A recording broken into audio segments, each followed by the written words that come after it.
The driveway was covered in frost when I pulled in. I expected to see the porch light on maybe a wreath, some soft music spilling out through the front window.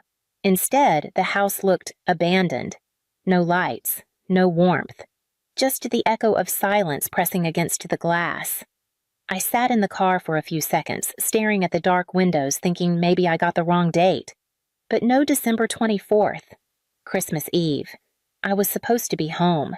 I grabbed my bag, walked up the steps, and found the spare key exactly where it had always been, under that cracked ceramic frog my dad swore was too ugly to steal. I let myself in, expecting voices. Smells something. Nothing. Just the hum of the refrigerator and the faint click of the heater struggling to kick on. The kitchen light was on, dim yellow, and at the table, hunched over a sandwich like it might fall apart if he chewed too hard, was Grandpa Alden. He looked up when he heard me, eyes tired but kind. "You're here," he said, as if I was late for something. "Where's everyone?" I asked, dropping my bag by the door. He nodded toward the fridge. "They left you a note." I walked over, already uneasy. Taped to the door was a torn piece of notebook paper, my mom's handwriting. Slanted fast, all caps, "Used your money to invest in stocks. Will explain later. Watch, Grandpa." For a few seconds I didn't move, just stared. I read it again. Then again. Each time the words hit harder. $24,000. Gone. The money I'd spent 4 years saving. Double shifts. Canceled weekends. Skipping dinners out. All of it evaporated with a single sentence taped to a refrigerator door. I sat down across from Grandpa, still holding the note in my hand like proof of a crime. "They went to Maui," he said quietly. "Left yesterday morning. I couldn't even speak. I thought maybe you'd sent them something," he added when I noticed the envelope was gone. I shook my head. "No, I didn't send anything." I opened the fridge. Half a loaf of bread. Condiments. A bottle of tonic water. No milk. No leftovers. The sink was full of dirty dishes, and a final notice from the power company lay unopened by the toaster. "Have you eaten anything besides that?" I asked, pointing at the sandwich. His eyes drifted toward the floor. "Haven't managed much else this week." My chest burned, but I stayed quiet. I didn't cry. Not yet. I tossed the note onto the counter and turned to him. "All right," I said. "First we're going to get you a proper meal. Then I'm going to find out exactly how deep this goes." And as I pulled out my phone, I knew one thing: this wasn't just about money anymore. I made Grandpa Alden oatmeal with apples and honey the way he used to make it for me when I was little. He ate slowly but finished the whole bowl, thanking me like I'd just brought him a steak dinner. I cleared the table and ran the dishwasher, pretending my hands weren't shaking. I didn't want to think about the money yet. Not while he was still hungry. Not while the house felt so cold. But when I sat down with my laptop and logged into my online banking account, the truth I'd been trying to outrun stared back at me in numbers. Final transfer 3 days ago. Destination a brokerage account I didn't recognize listed under my parents' names. Balance 0. $24,000. Gone. I closed the laptop and leaned back, staring at the ceiling like maybe I'd find the answer up there. But all I found were memories. I started saving when I was 16. Dad had just lost his job at the auto shop, and Mom's part-time hours at the craft store barely covered groceries. I applied at the diner down on Maple, then picked up a second shift at the laundromat on weekends. While my friends went to football games and danced under paper streamers at prom, I cleaned lint traps and counted tips in the break room. Not because anyone made me, because I didn't want us to drown. I remember the day I opened my first savings account. I handed my mom the folder with the account number, proud and exhausted after my 6th straight weekend of double shifts. She smiled and said, "Banks prey on young people. Just transfer it to our family account. I'll keep it safe until you need it." I nodded. I believed her. Every month I sent $500, then $600, then $800 when I picked up more hospital shifts. I skipped vacations. I drove a car that coughed every time I turned left. I lived on rice beans and pride, and every time I doubted myself, I thought, this is how people get free. Slowly, quietly, on their own terms. Lyric never had to think like that. She was 6 years younger and somehow lived in a different version of our house. When I turned 16, I got a used backpack and a pile of bills. When she turned 16, she got a new phone and an ice cream cake with her name in cursive. She never had to take a job, never asked what anything cost, never offered to help when I was working through flu season and finals. She's more sensitive, Mom always said. We don't want to burden her. I used to tell myself it didn't matter, that I was the strong one, that some people carried more because they could. But now, sitting in a house with no Christmas lights, no family, and no money, I wondered if I'd been carrying things that were never mine to hold.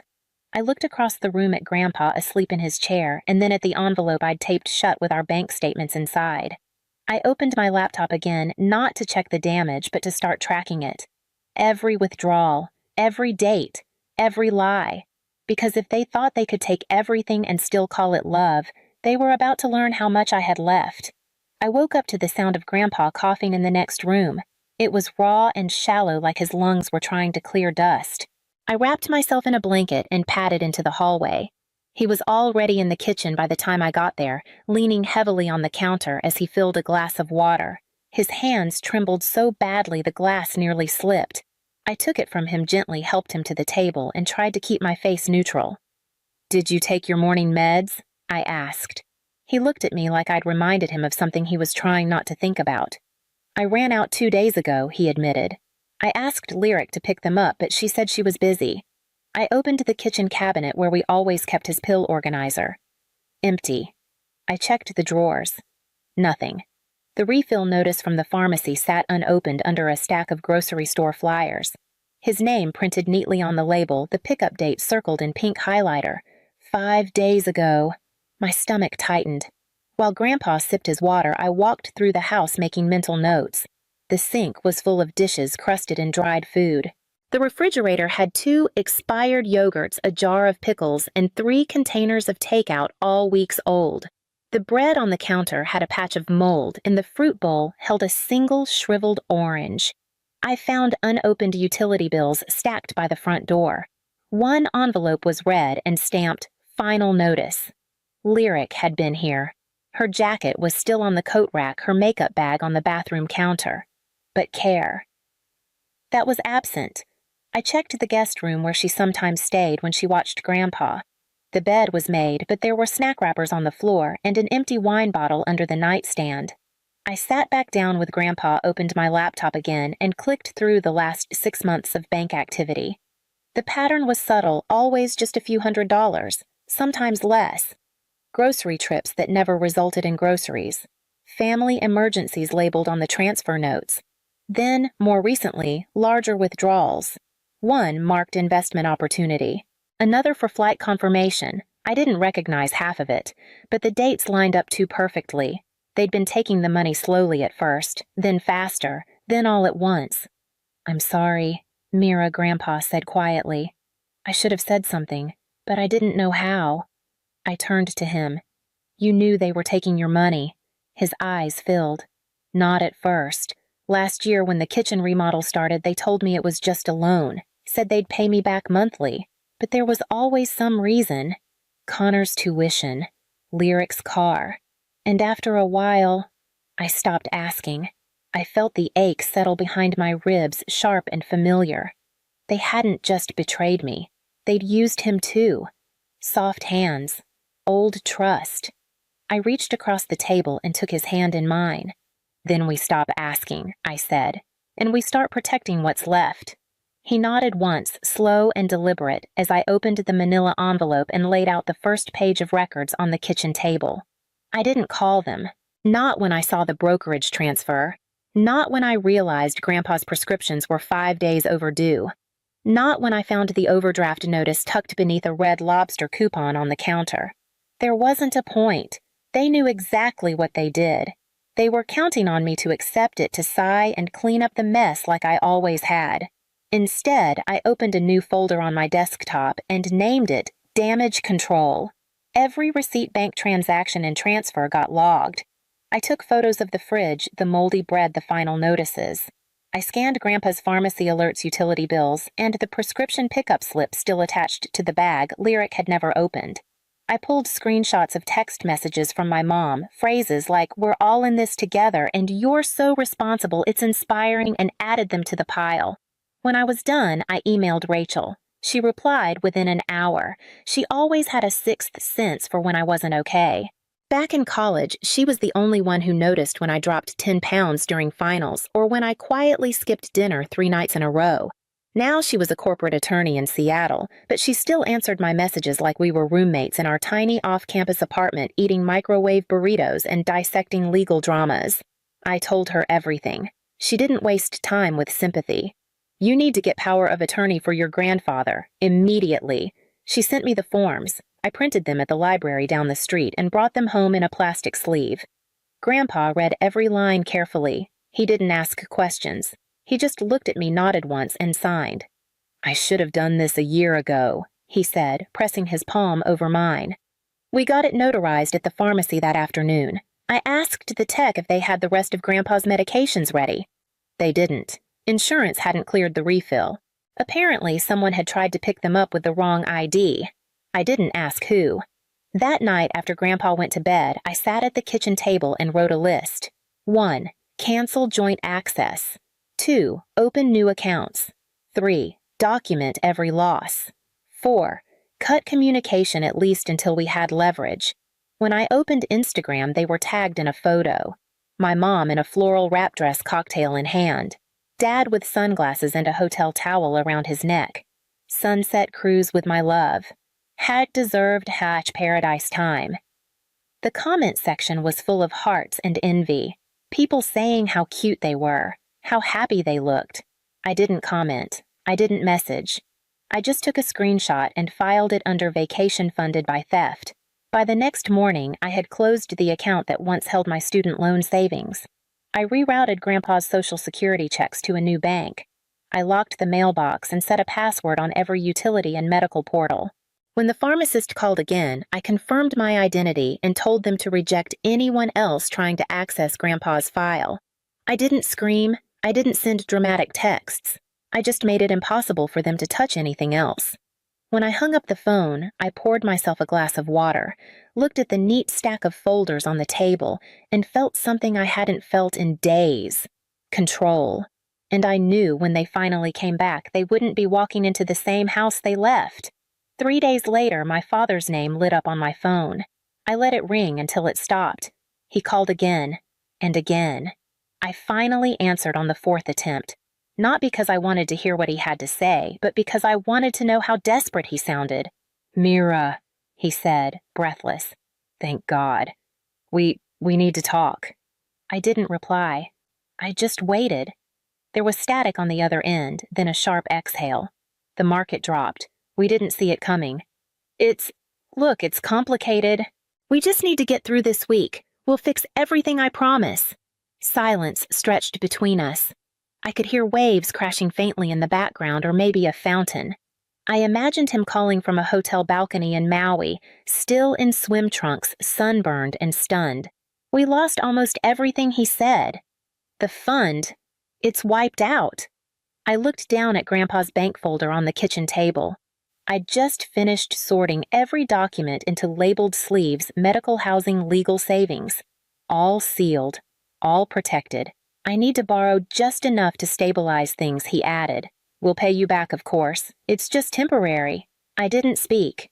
"Mira, you there?" I stood and walked toward the front window. It was raining. The street outside looked empty except for the neighbor's trash can blown over by wind. "You knew that money wasn't yours," I said finally. He stumbled. "We were investing in our future, yours included. It wasn't selfish. We thought it would help everyone. You thought I wouldn't notice, I corrected." There was another pause. "Look, we don't have time to argue. I just need you to send something, please." I hung up. That night after Grandpa went to bed, I printed a notice on my laptop and sealed it in a manila envelope. Then I drove across town and taped it to their front door. "Access revoked. Unauthorized withdrawals documented. Repayment required. See attached terms." Inside were photocopies of the account statements, the legal affidavit of power of attorney, and a letter outlining a repayment plan, fixed monthly amounts. % annual interest, 0 tolerance for delay. I knew they wouldn't like it. That was the point. I didn't stay to see if the porch camera caught me. I didn't want the confrontation. I just wanted it on record. They'd made this about money, so I would treat it like money, cold, measurable, enforceable. The next morning, my mother texted me, "What is this about?" "We need to talk." I didn't answer. They'd had their chance to talk when they emptied my account, when they left Grandpa without food, when they chose stocks over people. I spent the day scheduling a home visit with Grandpa's new physician and confirming his place at the assisted living center near my apartment in Portland.